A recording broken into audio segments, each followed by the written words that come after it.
Hi everyone, it's Katie again here, and welcome back to my channel where we talk about all things teaching, languages and travel.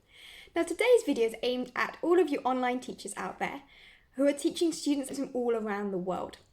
And I'm going to be talking about 4 different payment methods you can use to receive payments internationally.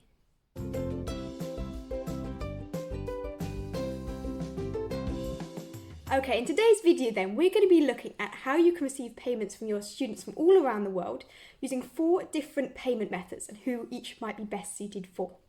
So we're going to look at PayPal, Wise, Payoneer and Stripe. So to start off with PayPal, I just want to say it's probably not the one I'd recommend for most people, but it's good just to set a bit of a benchmark before we look at the others.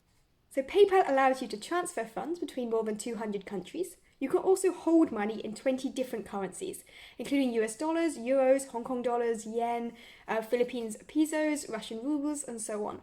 In terms of how to receive payments, there's lots of different options. You can send invoices. There's also a send payments to friends option. You can set up subscription payments. People can pay via QR code. You can also sell via social media link, which is quite useful. And also people can pay via various website integrations. And also PayPal is a method that a lot of customers trust.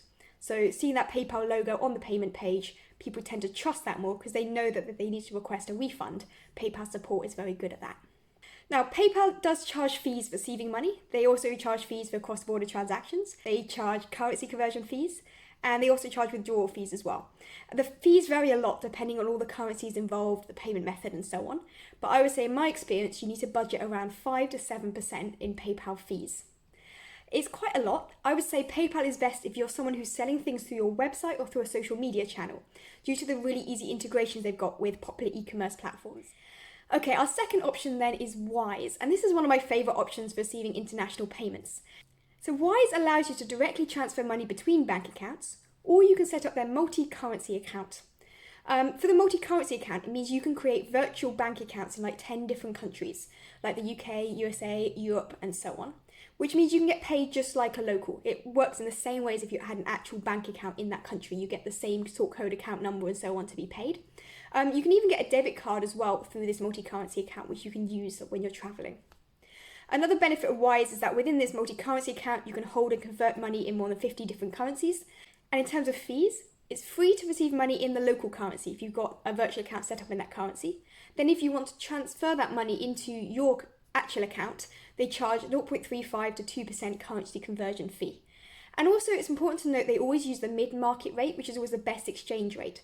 Whereas banks and things, they take a little extra percentage out of the exchange rate as well. So I'd say that Wise is best as the cheapest option to receiving money from abroad, as long as the currency is in their supported list of currencies.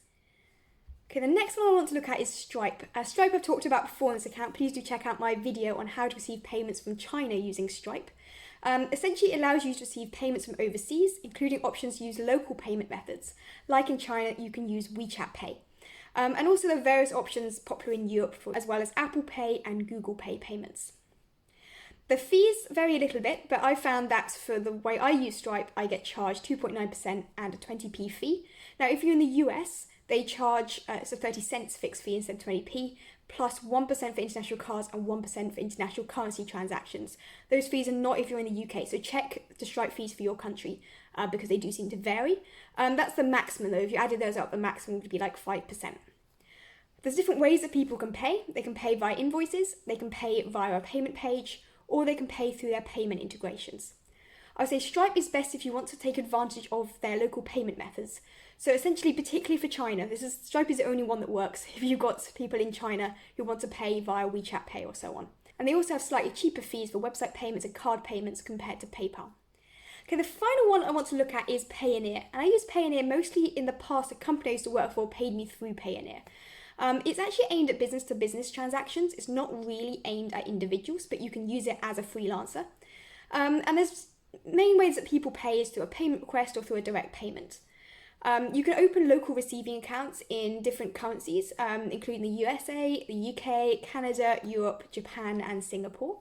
And it works just like a virtual bank account. It's free to receive money into a receiving account, but they charge a 0.5% transfer fee to transfer it then into your local currency account. There's also a 1 to 3% fee if you send a payment request, which is a bit like an invoice.